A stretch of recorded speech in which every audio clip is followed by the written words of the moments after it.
तो गाइस कैसे हैं आप सब लोग। टावर ऑफ मैजिक के एपिसोड 06 के साथ हाजिर हूं। तो लास्ट एपिसोड के एंड पे हमने देखा था कि हमारा हरमन जो था फैसला कर लेता है कि वो रोमांटिका को जहां पर हराएगा। तो वो रोमांटिका से कहता है कि रोमांटिका तुमने जहां पर 3 बड़ी मिस्टेक्स की हैं। पहली मिस्टेक ये की कि तुम जहां पर ये सोच रहे हो कि मैं एक लेवल 1 का मैजिशियन हूं तो मैं मैजिक को यूज नहीं कर सकता, लेकिन मैं मैजिक को यूज कर सकता हूं, हालांकि सिर्फ और सिर्फ बेसिक मैजिक्स को यूज कर सकता हूं। दूसरी गलती तुमने ये की कि तुम जहां पर अपने आप को मेरा टारगेट समझ रही हो, लेकिन तुम मेरा टारगेट नहीं हो। और तीसरी गलती, और इसी के साथ ही वहां पर मैजिक परफॉर्म करना स्टार्ट करता है। तो वो एक बहुत ही बेसिक सा एक आम सा स्किल होता है जिससे आप यहां पर अगर उसे ग्राउंड के ऊपर अप्लाई करोगे तो वो ग्राउंड जो बहुत ज्यादा ग्रीजी हो जाएगा, यानी कि अगर कोई भी उसके ऊपर पांव रखेगा तो वो स्लिप हो जाएगा। अगर वो उसे अपनी बॉडी के ऊपर अप्लाई करेगा तो उसकी बॉडी वहां पर स्लिपरी हो जाएगी। तो जैसे वहां पर उस मैजिक को वो अप्लाई करता है तो इस बात से हमारी जो रोमांटिका होती है वो बहुत ज्यादा हैरान हो जाती है और कहती है ये क्या, ये तो ग्रीज मैजिक को यूज कर रहा है। ये तो एक लेवल 1 का मैजिक है जो कि बहुत ही बेसिक सा मैजिक है जिससे हम लोग यहाँ पर फ्रिक्शन को खत्म कर सकते हैं और नीचे का ग्राउंड जो है पूरी तरह से यहाँ पर ग्रीजी हो जाएगा, यानी कि हम लोग यहाँ पर सही तरह से खड़े नहीं हो पाएंगे।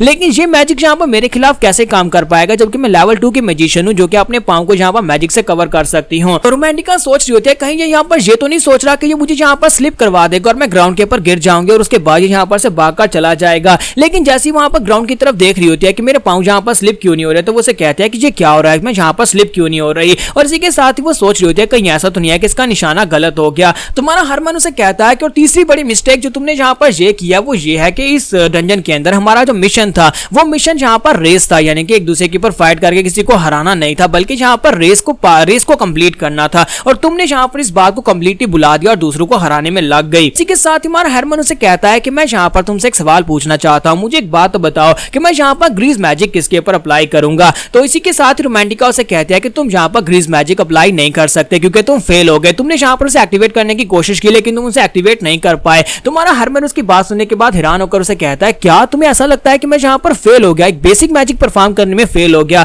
तो इसी के साथ हमारा हरमन उसे कहता है अच्छा ठीक है तुम्हें बताता हूँ, मैंने ग्रीज मैजिक को अपनी बॉडी के ऊपर अप्लाई किया है। तो उसे कहते हैं क्या तुमने इस ग्रीज मैजिक को अपनी बॉडी पर अप्लाई किया, कहीं तुम्हारा दिमाग तो नहीं खराब हो गया। तो वो उसे कहता है कि मुझे तुम्हें यहाँ पर बताने की जरूरत तो नहीं है कि ग्रीज मैजिक को अपनी बॉडी के ऊपर अप्लाई करने से क्या होगा। क्या तुमने यहाँ पर न्यूटन का लॉ पढ़ा है कि हमेशा एक्शन के साथ वहां पर रिएक्शन जरूर होता है। तो वो उसे कहती है कि बकवास बंद करो, मुझे यहाँ पर कोई फिजिक्स की क्लास नहीं लेनी। इसी के साथ हमारा हरमन उसे कहता है कि मुझे एक बात बताओ कि अगर यहाँ पर कोई मुझे बहुत ही जोर के साथ धक्का देगा तो मेरी बॉडी के ऊपर क्योंकि ग्रीज मैजिक अप्लाई है तो क्या मैं यहाँ पर से तेजी के साथ स्लिप करके आगे जाऊंगा। तो उसे कहती है हाँ ये तो हो सकता है। तो हमारा हरमन उसे कहता है यही वजह है कि मैंने यहाँ पर अपनी बॉडी के ऊपर ग्रीज मैजिक को अप्लाई किया है, क्योंकि अगर मैं यहाँ पर इस शैडो वर्ल्ड के अंदर तेजी के साथ रेस को पास करना चाहता हूँ तो उसके लिए मुझे यहाँ पर स्पीड चाहिए होगी और स्पीड के लिए मैंने यहाँ पर ग्रीज मैजिक को अपनी बॉडी पर अप्लाई किया और साथ ही मैं यहाँ पर फायरबॉल मैजिक को यूज करने वाला हूँ अपने आप को यहाँ पर पुश देने के लिए। जब फायरबॉल मेरी बॉडी के पीछे फटेगा तो उसके अंदर से प्रपल्जन निकलेगी जो मुझे बड़ी तेजी के सामने की तरफ धक्का देगी और मैं तेजी के साथ स्लिप होता हुआ सीधा यहाँ पर से फिनिश लाइन की तरफ आगे बढ़ूंगा। रोमांटिका उसे कहती है क्या तुम यहाँ पर फायरबॉल एक्सप्लोजन को यूज करने वाले हो, उससे तुम्हारी बॉडी को नुकसान पहुंच सकता है। तो वो उसे कहता है नहीं रोमांटिका,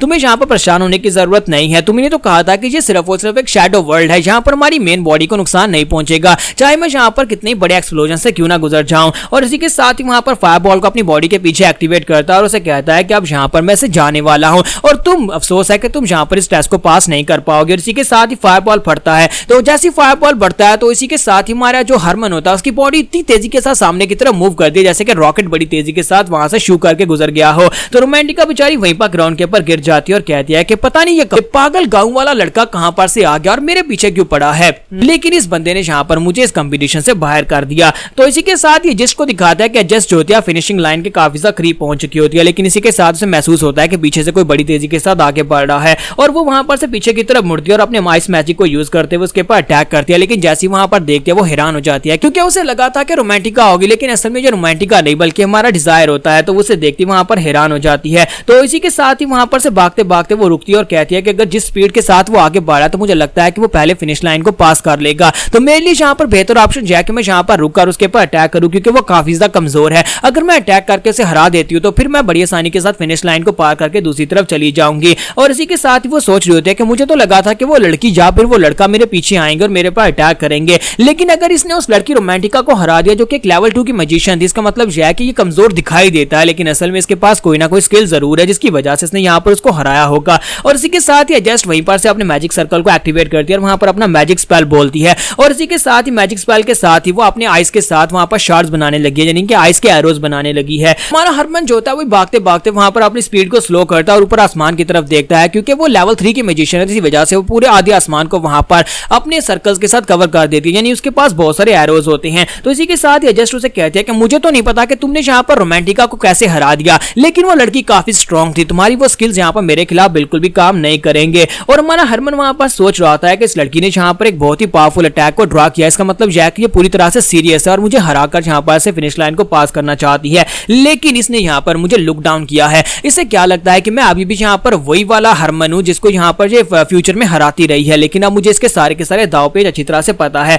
और वहीं पर से भागते भागते वो अपनी आंख के ऊपर अपने मैजिक को एक्टिवेट करता है और मैजिक सर्कल से उसके मैजिक सर्कल को वहां पर एनालाइज करना स्टार्ट करता है, ताकि वो उसके अंदर वहां पर कमजोरियां ढूंढ सके। जैसे वहां पर उसको एनालाइज करता है तो वो कहता है कि इसने यहाँ पर टोटल 180 मैजिक सर्कल्स क्रिएट किए हैं, यानी कि ये 180 एरोज के साथ मेरे ऊपर शूट कर सकती है, और मुझे यहाँ पर इन 180 के अंदर से काफी सारे ऐसे एरोज हैं जो मेरी बॉडी को हिट कर सकते हैं, लेकिन मैं उनमें से वाइटल पॉइंट्स को, यानी कि अपने वाइटल पॉइंट्स को बचा सकता हूँ। और वो तेजी के साथ आगे की तरफ बढ़ना स्टार्ट करता है। दूसरी तरफ से एडजस्ट जो होती है वो भी उसकी बातें सुन लेती है और एडजस्ट कहती है कि मुझे लगता है कि ये लड़का जो है ये काफी ज्यादा स्पेशल है, ये मैजिक को एनालाइज कर सकता है, अगर मैंने इसे और ज्यादा टाइम दिया तो ये मेरे पूरे मैजिक को एनालाइज कर लेगा और मेरे लिए इसको हराना मुश्किल हो जाएगा। और वो वहीं पर से अपने अटैक को लॉन्च कर देती है। जैसे वो अपने अटैक को लॉन्च करती है तो बहुत सारे एरोज जो होते हैं वहां पर ऊपर से गिरना स्टार्ट होते हैं। वो सारे के सारे एरोज जो होते हैं उनकी बम्बार्डमेंट वहां पर ग्राउंड के ऊपर होती है और वहां पर जबरदस्त धमाका होता है। और इसी के साथ ही दिखाते हैं कि हमारा जो हरमन होता है उसकी बॉडी के अंदर काफी सारे एरोज आकर दंसते हैं, कुछ उसके बाजू और कुछ उसकी टांगों को आकर बुरी तरह से जख्मी कर देते हैं। तो ये देखने के बाद वो लड़की एडजस्ट जो होती है वो काफी ज्यादा हैरान होती है और कहती है कि इस लड़की को देखो तो सही, इसने सारे के सारे एरोज जो कि वाइटल पॉइंट्स की तरफ हिट करने वाले थे उन सभी को अवॉइड कर लिया। इसका मतलब यह है कि वाकई में ये कैनालिस्ट है और इसने यहाँ पर एनालाइज करने के बाद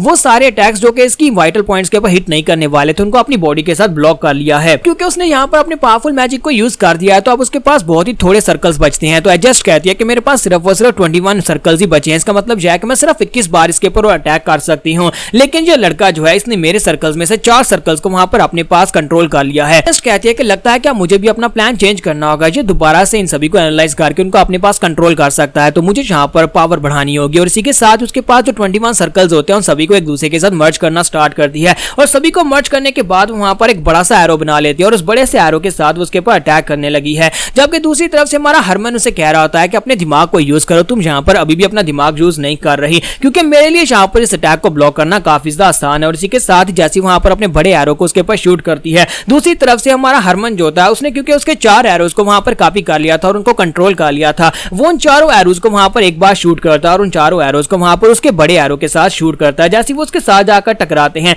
इसी के साथ ही वहां पर उसका एनालिसिस कंप्लीट हो जाता है और उन एरोज में से वो और एरोज को कॉपी कर लेता है और उनको वहां पर कंट्रोल कर लेता है और साथ ही वहां पर से भागना स्टार्ट करता है आगे की तरफ। और इसी के साथ उसके जो एरोज जो अब हमारे हरमन ने उसके एरोज के अंदर से निकाले हैं और उनको कंट्रोल किया है, वो उसी के एरोज के साथ उनको टकराता है, जिसकी वजह से वहां पर एक जबरदस्त धमाका होता है। इसी धमाके के वहां पर होने के दौरान ही हमारा हरमन भागता हुआ फिनिश लाइन को पार कर जाता है और एडजस्ट जो होती है वहीं पर खड़ी रह जाती है। नेक्स्ट एपिसोड में हम लोग यहाँ पर ये देखेंगे कि यहाँ पर जो जूरी बैठी हुई है, यानी कि हेडमास्टर और बाकी के सभी प्रोफेसर जो बैठे हुए हैं, वो यहाँ पर इसके रिजल्ट को मानेंगे या नहीं, क्या वो यहाँ पर हमारे हरमन को अल्फा क्लास में भेजेंगे या नहीं, ये हम लोग नेक्स्ट एपिसोड में देख पाएंगे। तो एपिसोड की एक्सप्लेनेशन अच्छी लगी तो कमेंट करके जरूर बताइएगा और वीडियो को लाइक करना मत भूलिएगा। Thank you.